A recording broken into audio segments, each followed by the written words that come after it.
তার পক্ষ থেকে দুইটা জিনিস নিয়ে আসছি। আমি রাসূল যাওয়ার সময় ওই দুইটা জিনিস আমার সঙ্গে করে নিয়ে যাই নাই। ওই দুইটা জিনিস উম্মতেরা তোমাদের জন্য আমি রেখে গেলাম। আমার ওই দুইটা জিনিস যদি তোমরা পাকড়ে ধরে রাখতে পারো, তোমাদেরকে কোনো সম্প্রদায়, পৃথিবীর কোনো কাফের তোমাদেরকে গোমরাহ করতে পারবে না। কয়টা বলেন? দুইটা। মনে করেন দুইটা সিট, এই যে একটা সিট, এই যে একটা সিট। আল্লাহ রাসূল দুনিয়া থেকে চলে গেছে, দুইটা সিট কিন্তু এখন খালি না। দুইটা সিট কিনা বলেন? খালি না, দুটো সিট রিজার্ভ। একটা সিটে আল্লাহ রাসূল কোরআন রেখে গেছেন। কি রেখে গেছেন? কোরআন। আর একটা সিটে রাসূল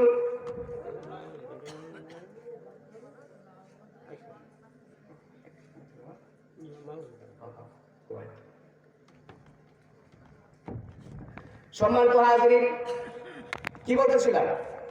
যে রাসূল দুইটা জিনিস নিয়ে আসছে। কয়টা? দুইটা। সহজ করে বলি, একটা হলো কোরআন আর একটা হলো রাসূলের সুন্নাত। এই দুটোটাই আল্লাহর কথা। একটা হচ্ছে ওহী মাতলুব আর একটা হচ্ছে ওহী গায়রে মাতলুব। বলেন, কোরআন হলো ওহী, রাসূলের হাদিসও ওহী।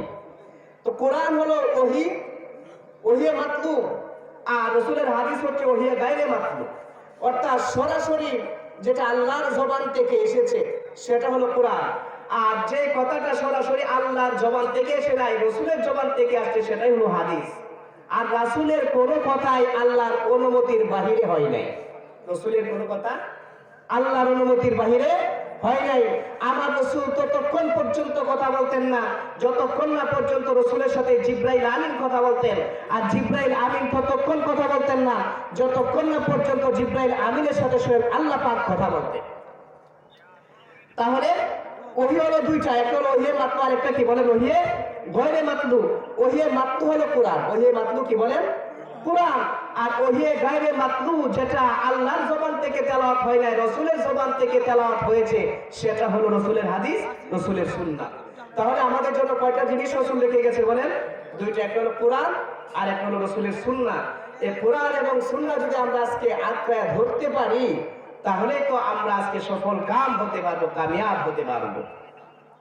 তো মুআজ্জাজ মুহতারাম হাজিরিন, এখন এই যে ইবাদত এখান থেকে নেই, রাসূলের কোরআন এবং সুন্নাহর মধ্যে বর্ণিত যত ইবাদত আছে, যত ইবাদত আছে সেগুলোই হলো ইবাদত। আর কোরআন এবং সুন্নাহর বাইরে গিয়ে কোন ইবাদত যদি আমি মন গড়া করি, সেটা ইবাদত হবে না, সেটা হবে বিদআত। সেটা কি হবে বলেন? ইবাদত করতে গেলে সেখানে আপনার দলিল থাকতে হবে। কি দলিল? যে আমি ইবাদত যেটা করতেছি